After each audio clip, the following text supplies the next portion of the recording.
Segunda de Tesalonicenses, hay un contexto rapidito. Segunda de Tesalonicenses fue escrita casi aproximadamente en el año 51, 52 después de Cristo. Fue, creo que muy rápido, sí, no hubo mucha diferencia entre Primera de Tesalonicenses y Segunda de Tesalonicenses.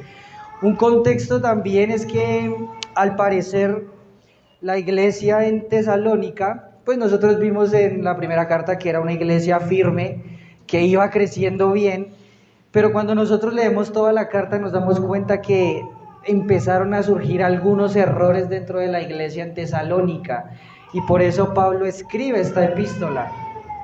Estaba pensando, la carta la podemos dividir en tres partes. La primera, Pablo dando gracias a Dios por la vida de Tesalónica, dando evidencia de gracia, exaltando lo que el Señor está haciendo.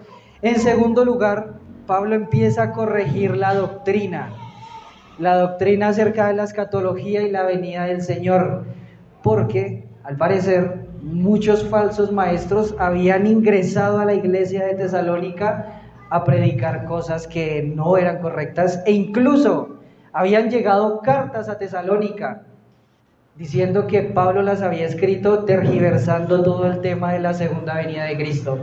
Por eso Pablo en una parte dice, no se engañen, porque yo no les he escrito otra carta aparte de la que ya les escribí. Y en tercer lugar, Pablo también empieza a confrontar un pecado que está surgiendo en la iglesia de Tesalónica, que es la pereza por trabajar o la ociosidad. Entonces, esos tres temas. Primero, Pablo dando acción de gracias por los tesalonicenses. En segundo lugar, corrigiendo la doctrina, hablando acerca de la venida del Señor. Y en tercer lugar, corrigiendo o confrontando el pecado dominante. También un aspecto importante de esta segunda epístola es que es muy escatológica, demasiado escatológica. La mayor parte de la carta habla acerca de la venida de Cristo, del futuro. Y me llama la atención que Pablo, el ánimo que le quiere dar a Tesalónica, no es que ponga su mirada en las cosas futuras, en que se obsesionen por el futuro, sino que Pablo quiere mostrarles o arreglar la doctrina de la escatología para que ellos puedan vivir hoy y ahora, en ese momento, una vida digna delante del Señor. Eso me hace pensar, un pequeño paréntesis, a veces nosotros nos acercamos a la escatología de una manera errada. Nos acercamos a la escatología, o sea, al estudio de los últimos tiempos, con una obsesión de querer saber todas las señales, con una obsesión de saber del futuro, con una obsesión de tener conocimiento para jactarnos. Pero cuando nosotros vemos la palabra, cuando nosotros vemos Segunda de Tesalonicenses, entendemos que el Señor dejó la escatología por el mismo o por la misma razón por la cual dejó toda la palabra, para que nuestro corazón y nuestra vida sean transformadas hoy y ahora. O sea que nosotros tenemos que acercarnos a la escatología con un corazón dispuesto para que sea impactado y que nuestra vida pueda ser transformada hoy. Ahora, eso nos puede hacer pensar muchas cosas. ¿Cómo va a impactar mi vida hoy saber que Cristo va a regresar? ¿Cómo va a impactar mi vida hoy saber que tengo que presentarme delante del Señor en el tribunal de Cristo y que Él va a juzgar todas mis obras? ¿Cómo va a impactar mi vida hoy saber que muchas personas que no creen en Cristo van a estar en el juicio del gran trono blanco y van a ser juzgadas por sus obras y van a ir al infierno? Claro, nosotros tenemos todo ese conocimiento, pero ¿cómo eso está impactando nuestra vida hoy? A veces tenemos el conocimiento ahí, cuando alguien habla de escatología, nosotros sí, yo sé, y nos jactamos del conocimiento, pero Dios no quiere eso. La pregunta sería, ¿cómo ese conocimiento está impactando mi vida hoy? ¿Qué estoy haciendo al conocer los eventos futuros? ¿Qué estoy haciendo con mi vida hoy al saber que tengo que ir un día a rendirle cuentas a Cristo? ¿Qué estoy haciendo con mi vida hoy sabiendo que el Señor Jesús va a regresar? ¿Qué estamos haciendo con nuestra vida hoy? Y creo que me parece interesante que Pablo escriba toda la escatología en cuanto a este tema y después confronte el pecado, haciéndoles ver a los tesalonicenses, cuidado, claro, el Señor viene pronto, pero todavía hay cosas que arreglar. Claro que tenemos que anhelar al Señor, pero tesalonicenses, miren el pecado dominante de sus vidas, tienen que arreglarlo, para que puedan presentarse de una manera digna delante del Señor. Como dice en Primera de Juan, para que cuando el Señor venga, no nos vayamos de Él avergonzados, no nos apartemos de Él avergonzados. Entonces, esa era una pequeña introducción a la segunda epístola a los tesalonicenses. Vamos al versículo número 1. Versículo número 1, ahí los autores. Versículo número 1 dice: Pablo, Silvano y Timoteo. No me voy a detener a explicar quién es Pablo, que ya lo hemos visto el último mes. Tampoco me voy a detener a explicar quién es Timoteo, pero solo quiero hacer como un ánimo. Cuando yo estaba leyendo esta parte y recordando las predicaciones del pastor Julián acerca de la vida de Pablo y Timoteo, solo podía decir: es tremendo cuando dos personas con un corazón dispuesto que aman al Señor se juntan, porque sale esto. Salen plantaciones de iglesias, salen siervos a las naciones, salen personas discipuladas con ánimo de salir a predicar a Cristo, sale testimonio y sale el nombre del Señor exaltado. Cuando yo veo Pablo, Silvano y Timoteo, pienso: tremendo equipo que el Señor formó para su gloria y para su honra. Lo que pasa cuando personas que aman al Señor se juntan. Y quiero hacer un paréntesis. Cuando nosotros vemos aquí la iglesia, nosotros anhelamos que cada uno de nosotros podamos ser en algún momento esos Pablo, Silvano y Timoteo, que cuando nos juntamos no es para hablar de cosas vanas, no es para desperdiciar nuestro tiempo en cosas que no van a tener un valor eterno, sino que cuando nos juntemos sea para seguir exaltando el nombre del Señor y seguir extendiendo su obra. Pongo a pensar que ¿qué habrá hecho Pablo, Silvano y Timoteo todas las veces que estaban juntos?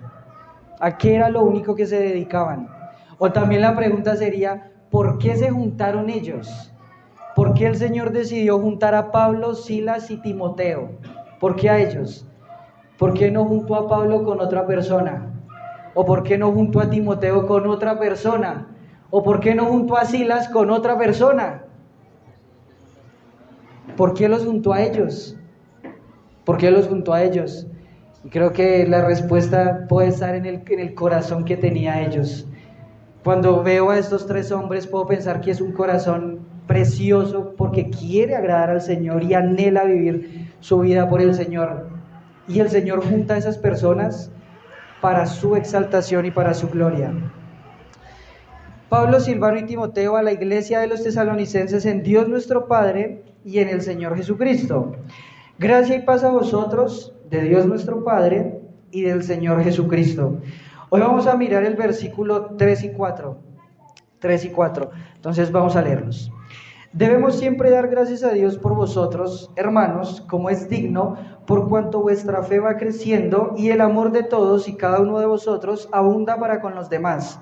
Tanto que nosotros mismos nos gloriamos de vosotros en las iglesias de Dios por vuestra paciencia y fe en todas vuestras persecuciones y tribulaciones que soportéis. Pablo inicia dándole gracias a la iglesia en Tesalónica. Debemos siempre dar gracias a Dios por vosotros. Creo que muchas veces hoy en día cuando nosotros nos acercamos a una persona a decir: doy gracias a Dios por tu vida, eres gracia en mi vida, cosas así. Creo que muchas veces lo hacemos de una manera muy cliché, sin entender lo que significa. Muchas veces nos acercamos: doy gracias a Dios por tu vida, pero sin entender por qué.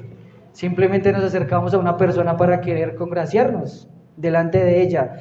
Pero aquí, estando inspirado, realmente Pablo, durante toda su vida, recordando a los tesalonicenses, había un sentir de darle gloria y gracias al Señor por el testimonio de la vida en los creyentes de Tesalónica.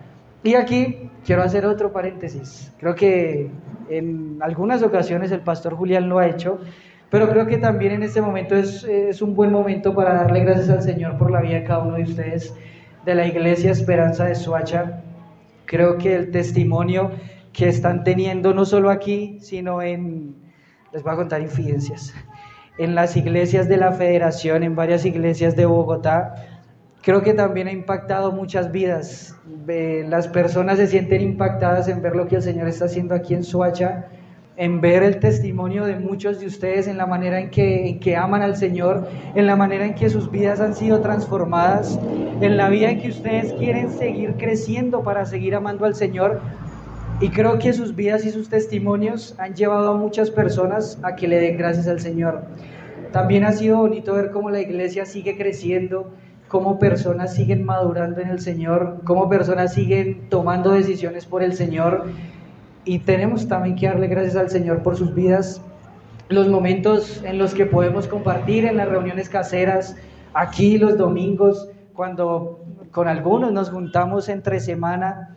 Creo que también es ver esos destellos del Señor en cada uno de ustedes, la manera en que reflejan al Señor en sus acciones. Puedo pensar a veces cuando salimos a jugar fútbol, o cuando salimos a comer, o en las reuniones caseras. Creo que cada uno de ustedes refleja una pequeña parte de Cristo para los otros. Y creo que también eso es gracia del Señor, y sin decir palabras cliché, creo que hoy podemos decir que gracias al Señor por sus vidas, por la Iglesia Esperanza de Soacha, por lo que el Señor ha hecho, por lo que el Señor está haciendo, y lo único que hacemos es también orar por cada uno de los que están acá, que puedan seguir afianzándose en el Señor, que el testimonio de cada uno de ustedes pueda seguir creciendo y que pueda seguir impactando la vida de muchas personas.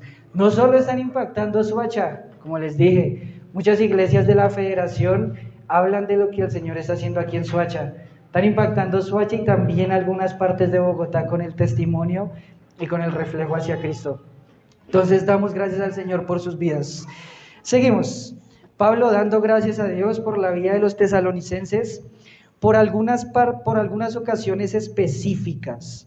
Quiero que en este momento pensemos en esas cosas que son dignas de agradecer. Pablo, ¿por qué da gracias a Dios por una iglesia? Esa iglesia, ¿qué es lo que hace para que eso sea digno de agradecer? ¿Vivir su vida desenfocada? ¿Vivir su vida por el mundo? ¿Vivir su vida generando pérdidas para la eternidad? ¿Vivir su vida en los afanes del mundo? ¿Vivir de pronto en la vanidad de la mente, de las emociones, de los deseos? ¿Será que eso es digno de agradecer al Señor? No, no es digno de agradecer al Señor. Las razones por las que Pablo le da gracias son las siguientes. Sigue el versículo 3.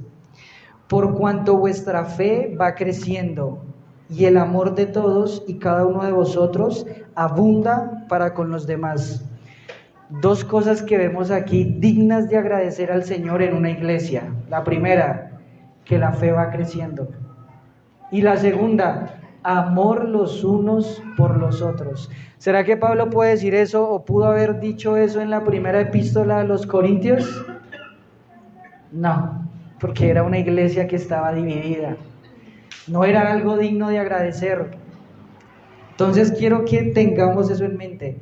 Pablo da gracias a Dios por los tesalonicenses por dos cosas que son dignas. La primera, van creciendo en la fe, y la segunda, el amor de ellos va abundando para con los demás. Más adelante vamos a explicar cada punto.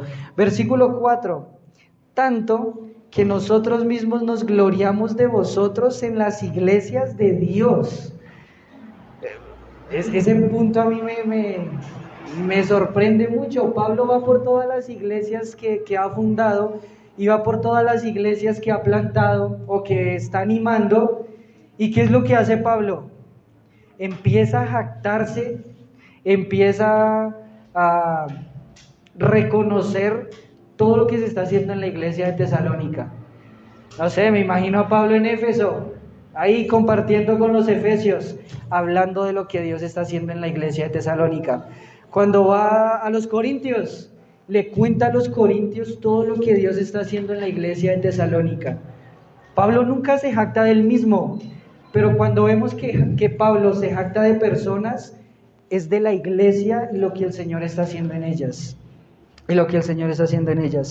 Sigue diciendo, versículo 4, por vuestra paciencia y fe en todas vuestras persecuciones y tribulaciones que soportéis, Si nosotros vemos, hay un patrón que Pablo está repitiendo. La razón por la que Pablo le está dando gracias a Dios por los tesalonicenses es una palabra que se nos tiene que quedar grabada, y es perseverancia. Porque la iglesia de Tesalónica ha perseverado. Perseverancia. Quiero contarles un pequeño ejemplo. Cuando yo entré a la universidad, de pronto los que han estado en la universidad pueden entenderlo un poco. Las primeras semanas son semanas de inducción, donde a nosotros nos muestran la universidad, nos muestran las materias, nos muestran dónde queda todo, como animándonos a mirar la universidad, animándonos a seguir firmes en la universidad. Pero el último día nos mostraron un video y nos dijeron: hasta el momento todo ha sido chévere, solo hay una cosa mala, y son las personas que llegan pero no salen, sino que abandonan. Son las personas que llegan y no cumplen la meta. A mitad de semestre, a mitad de carrera, desertan por distintos motivos, porque les llamó la atención otra carrera, porque les aburrió, porque querían hacer otra cosa con sus vidas y no terminan. Y nos mostraron muchas sillas vacías y nos decían: esas sillas vacías son de las personas que entraron y nunca terminaron, porque no fueron capaces de terminar lo que comenzaron, porque no tuvieron la valentía de perseverar hasta el final. Y ahí nosotros pensábamos, yo en un estudio secular, yo pensaba: ay Señor, no permitas que yo llegue a ser una silla vacía, que empiece algo, pero que por mis temores, mis emociones, mi pecado, no pueda terminarlo. Señor, no permitas que inicie y que no lo pueda terminar. Quiero hoy, decía en ese momento, iniciar la carrera y terminarla, no poner excusas, no amar otras cosas, terminarla, ser diligente en lo que yo tengo que hacer, Y creo que la iglesia de Tesalónica entendía un poco eso. Pablo da gracias a la iglesia de Tesalónica porque ha sido una iglesia que ha perseverado a pesar de todos los obstáculos que la iglesia tuvo. Cuando Pablo sale de Tesalónica, vemos una iglesia que va firme y fuerte, pero en ese transcurso en el que Pablo salió, y del transcurso de Primera de Tesalonicenses a Segunda de Tesalonicenses, llegaron muchas persecuciones. Si nosotros en Primera de Tesalonicenses veíamos persecución, en Segunda de Tesalonicenses vemos más persecución. O sea que la situación se había complicado muchísimo para la iglesia de Tesalónica. Y no solo persecución, también el pecado de algunas personas dentro de la iglesia había crecido. Y no solo eso, sino que también falsos maestros se introdujeron en la iglesia para empezar a torcer la doctrina. Yo pienso en esos tres casos y pienso: qué difícil perseverar en un contexto así. Es difícil perseverar y mantenerse firme. Pero ¿qué hizo la iglesia en Tesalónica? Permaneció fiel y permaneció firme porque tenía los ojos puestos en el Señor. La iglesia de Tesalónica no decía: yo no quiero ser una silla roja vacía, que las demás personas cuando nos vean digan: uy, el que comenzó pero no pudo terminar. Uy, el que comenzó pero le quedó grande terminar. El que comenzó pero amó más al mundo y no perseveró. El que comenzó pero amó más las distracciones y no terminó. Y la iglesia en Tesalónica no quería hacer eso.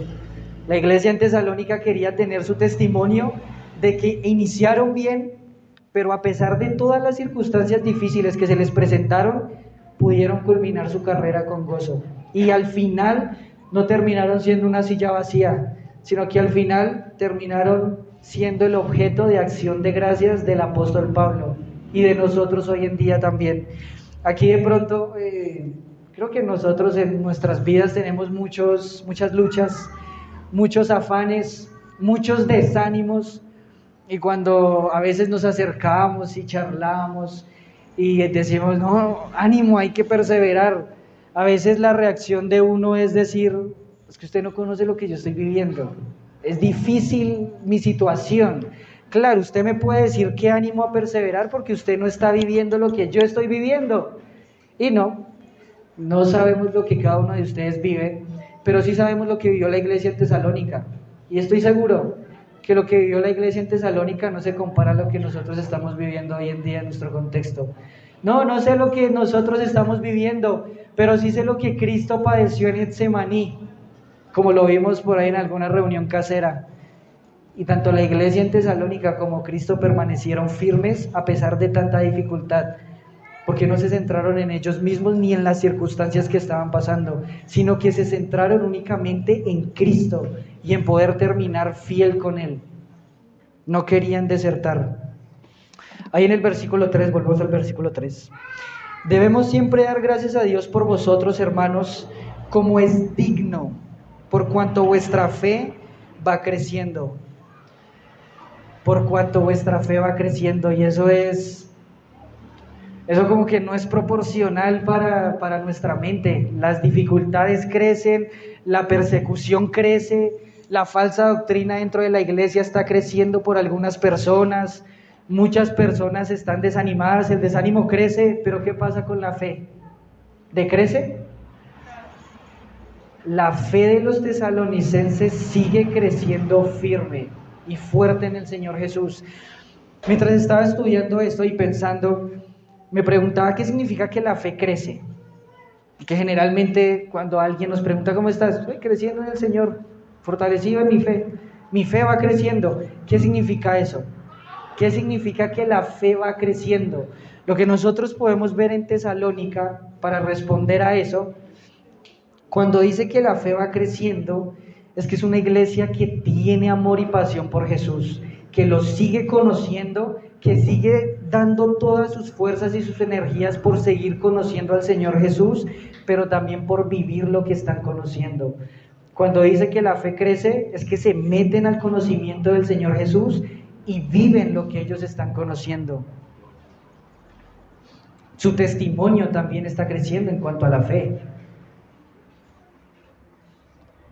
Sigue diciendo, y el amor de todos y cada uno de vosotros abunda para con los demás. Abunda para con los demás. Aquí no está diciendo que el amor de la iglesia de Tesalónica está creciendo entre ellos mismos, porque ya es una iglesia que se ama. Aquí lo que Pablo está diciendo es que el amor de la iglesia en Tesalónica se refleja para los demás. Da la idea de que es fuera de la iglesia. La iglesia de Tesalónica está amando a las personas fuera de la iglesia. ¿Y qué significa que la iglesia de Tesalónica esté amando a las personas de afuera? Que están predicando el evangelio. Que están predicando el evangelio. Podríamos poner aquí, ay, es que los aman y les llevan mercado. Los aman, cuando salen los saludan. Y si esas personas se mueren, se irían al infierno. Cuando Pablo está diciendo que la iglesia en Tesalónica ama a los demás, está diciendo que se está preocupando por la vida espiritual de los que están afuera. La iglesia en Tesalónica entiende, ya somos salvos, pero no nos podemos quedar indiferentes por lo que está pasando con las personas de allá afuera, porque el Señor nos está mandando a amarlas a ellas.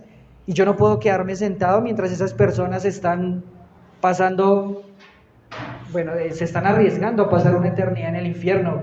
Otra vez, cuando la iglesia en Tesalónica fue expuesta a la escatología, ellos entendieron, esas personas que están afuera en algún momento, si nada extraordinario pasa, van a tener que rendir cuentas al Señor, van a ser juzgadas por sus obras y van a terminar en una condenación eterna. Y eso a los tesalonicenses no los llenó solo de conocimiento, sino que los llevó a impactar sus vidas y a actuar inmediatamente. Teniendo en cuenta lo que iba a pasar en el futuro, decidieron salir y actuar ya y ahora.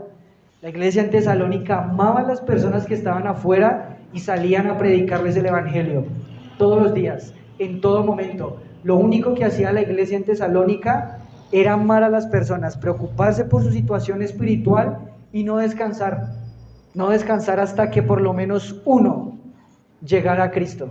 Y cuando ese uno llegara a Cristo, otra vez, hasta que otro llegue a Cristo. Y cuando otro llegara a Cristo, otro, y otro, y otro. Esa es la manera de amar a las personas que están afuera.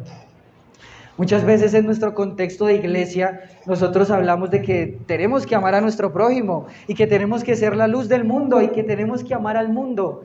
Pero ¿cómo yo amo al mundo? señalándolo y criticándolo y diciendo que se van a ir para el infierno, pero que nosotros sí estamos bien porque nosotros sí recibimos a Cristo, y que ellos tienen un corazón duro y que se van a ir al infierno por sus pecados? ¿Eso es amar a las personas de afuera? Amar a las personas de afuera es tener compasión por ellas, salir, ponernos en la situación de ellas y mostrarles la misericordia que Jesús nos mostró a nosotros. Ninguna persona se va a compartir nosotros señalándole y diciéndole que se va a ir para el infierno. Ninguna. Ninguna se va a convertir así. La manera en la que las personas de afuera se van a convertir es viendo a Jesús a través de nuestras vidas y por la palabra del Señor predicada. Así es como se van a convertir, y así es como el Señor quiere que nosotros las amemos a ellas, no juzgando, no señalando. La vez pasada estaba pasando por un templo católico y claro, yo entré a mirar qué hacían ahí para, no sé, para de pronto tener un poco mejor una cosmovisión de cómo poder presentarles el Evangelio. Y el Señor me confrontó muchísimo, porque apenas yo estaba ahí mirando todo, lo único que había en mi corazón era orgullo.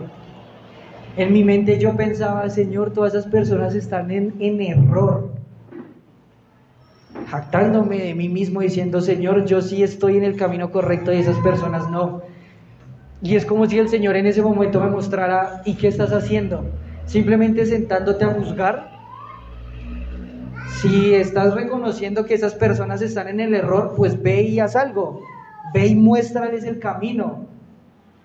Y muchas veces nosotros somos así, nos sentamos en la silla a empezar a juzgar y a señalar a las personas de afuera. Pecadoras, ustedes van a ir para el infierno porque no quieren aceptar a Cristo. Y ninguna persona se va a convertir así, ninguna. Si realmente amamos a los que están afuera, que es la orden que el Señor Jesús nos ha dado, tenemos que mostrar misericordia y amor por ellos. Obviamente mostrándoles su pecado, pero también mostrándoles que hay esperanza en el Evangelio y mostrándoles a Cristo. No señalándolos, mostrándoles a Cristo, como alguna vez a nosotros nos lo hicieron. O alguno de aquí se convirtió porque lo señalaban y lo juzgaban y lo menospreciaban por no ser cristiano. No.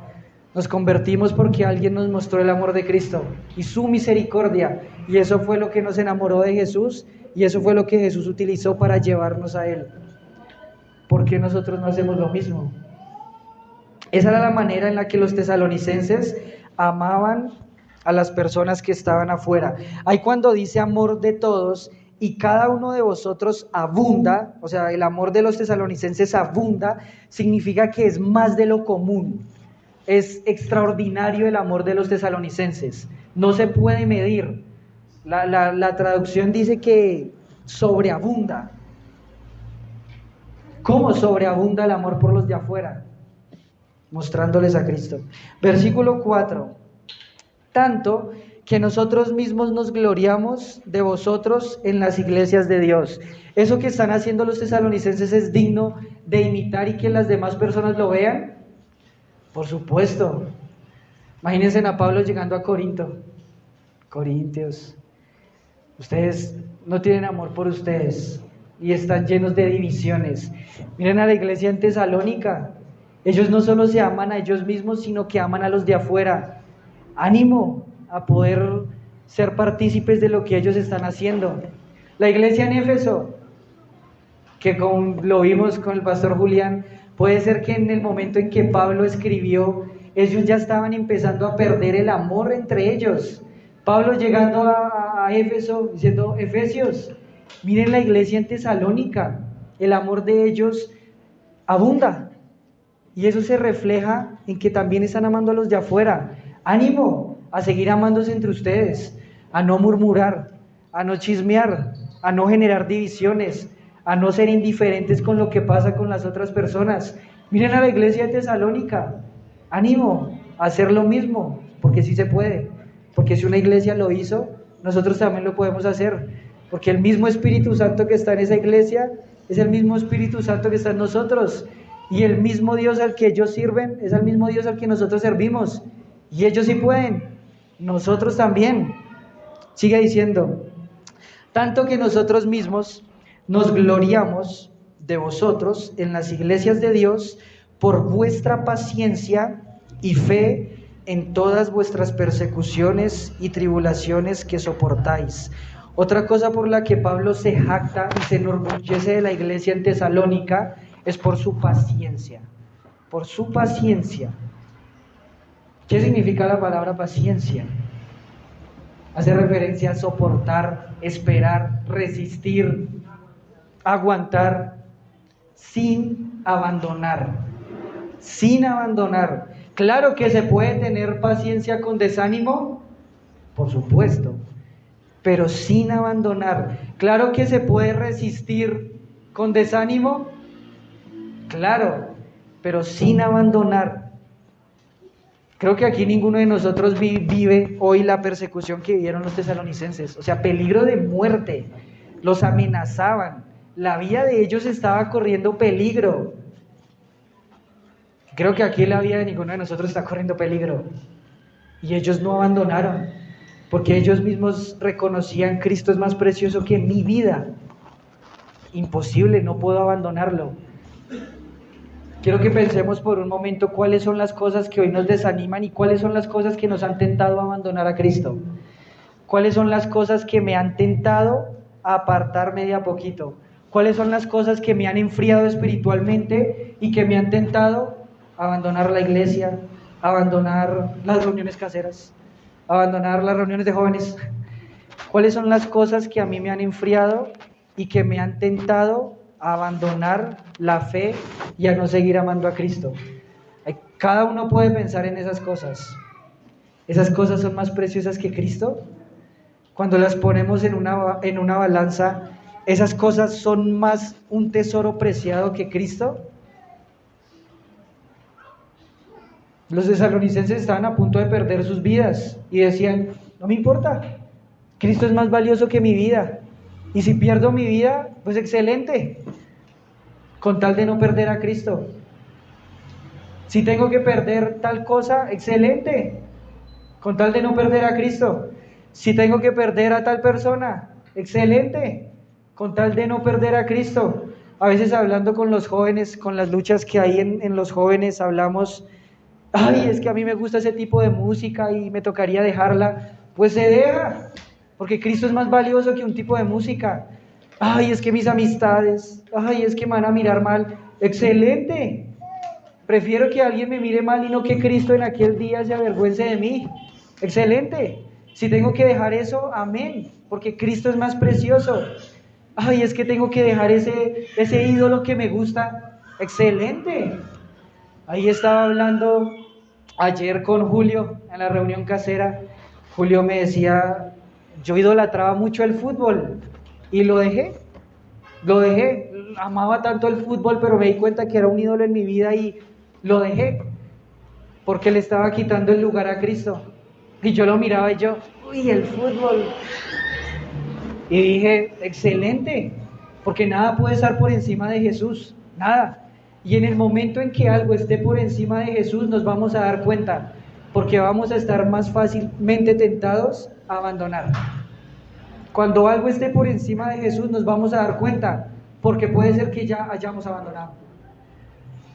Los tesalonicenses decían: Jesús es mi tesoro, es lo más preciado que yo tengo, y si tengo que dejar cualquier cosa, incluso mi vida, excelente. Él dejó su gloria para venir por mí, y yo no voy a estar dispuesto a dejar esta cosa insignificante.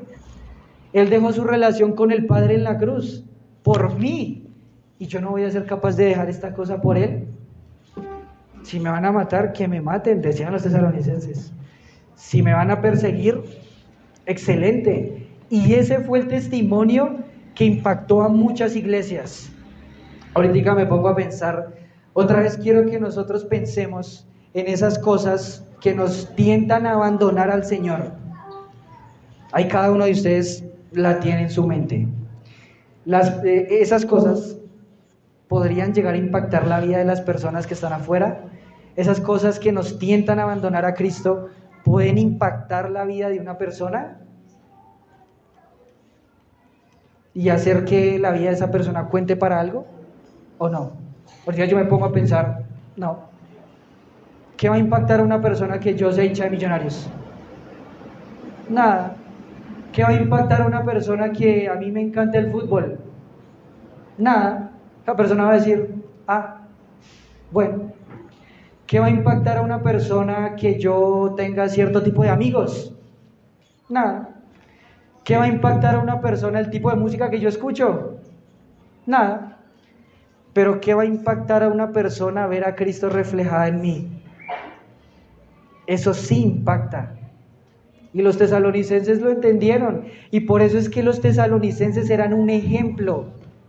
Eran un ejemplo, y como vimos en Primera de Tesalonicenses, la única iglesia en la Biblia a la cual el Señor dice, imítenla. ¿El Señor puede decir, imiten a los corintios? No. Y creo que si hoy en día algún corintio estuviera leyendo la epístola, diría, nos perdimos el privilegio de que en la palabra inspirada eternamente haya el Señor dejado escrito que nos imitaran. Perdimos ese privilegio. Y Tesalónica no, porque vivió por lo que realmente era importante. Y nosotros no. Y perdimos ese privilegio. Perdimos ese privilegio. Sigue diciendo. Por vuestra paciencia y fe en vuestras persecuciones y tribulaciones que soportéis. En vuestras persecuciones y tribulaciones que soportéis. Creo que cuando una persona pasa por pruebas y tribulación y la fe de esa persona mantiene firme y va creciendo, creo que esa fe para el Señor es preciosa, porque es una fe probada y es una fe que demuestra amor por Él. Ahora, nos pregunto a todos nosotros, ¿hay algo más valioso que el Señor considere que nuestra fe es preciosa? ¿Eso se puede comparar con algo? Con todas las excusas que nosotros a veces ponemos en nuestras mentes para no amar a Cristo, ¿hay algo que se compare con que Dios vea nuestra fe y la vea preciosa, aprobada? Y la fe solo va a ser preciosa y aprobada cuando persevera, cuando se mantiene, y cuando no es una fe que uno la ve y es una silla vacía, y es un testimonio de que le quedó grande perseverar, de que amó más otras cosas y salió corriendo por esas cosas.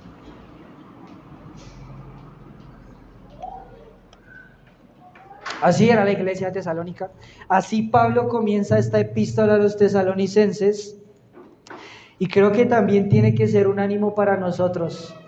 Creo que tiene que ser un ánimo para nosotros a seguir perseverando a pesar de todas las circunstancias que se nos presenten, a seguir con los ojos puestos en el Señor y entender que Cristo es nuestro mayor tesoro, que no podemos entregarle nuestras vidas, nuestras esperanzas, nuestras fuerzas a cualquier cosa, solo a Cristo, únicamente a Cristo.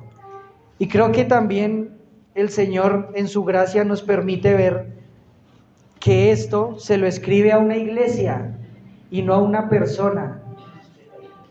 Se lo escribe a una iglesia, porque creo que nosotros necesitamos de la iglesia para perseverar y para mantenernos firmes en la carrera. Como dice a veces el pastor Julián, la vida cristiana no se puede sola.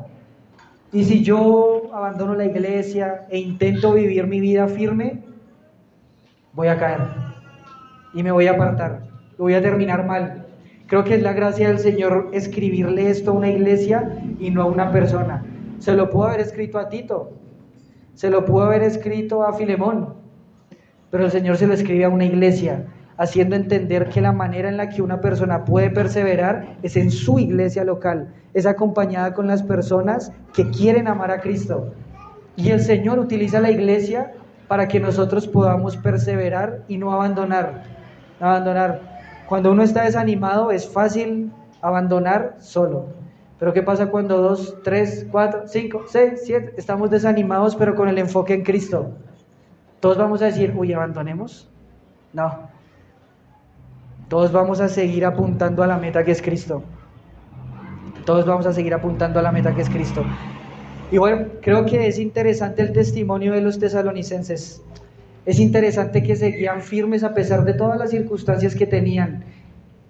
Y es tan extraordinario que el nombre de esa iglesia quedó inspirado.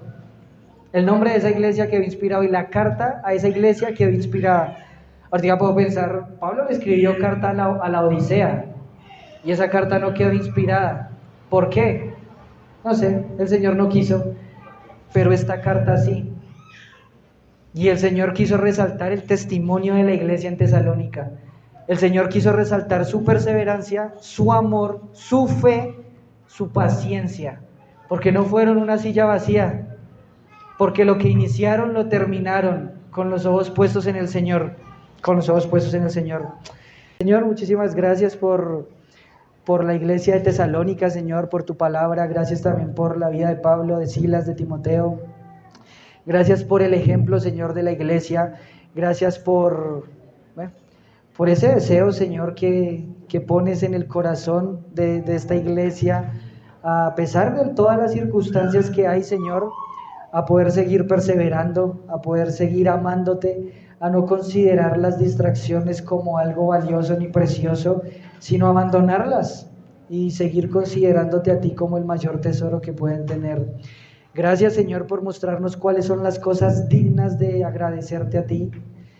Gracias porque nos muestras que las cosas por las cuales tú te sientes honrado, Señor, no son cosas terrenales, no son pasatiempos vanos, no son cosas temporales, sino que las cosas, Señor, las cuales son dignas de agradecer y las cuales tú te sientes honrado, Señor, es la fe, es la perseverancia, es el amor, es la vida práctica, Señor, de una fe genuina.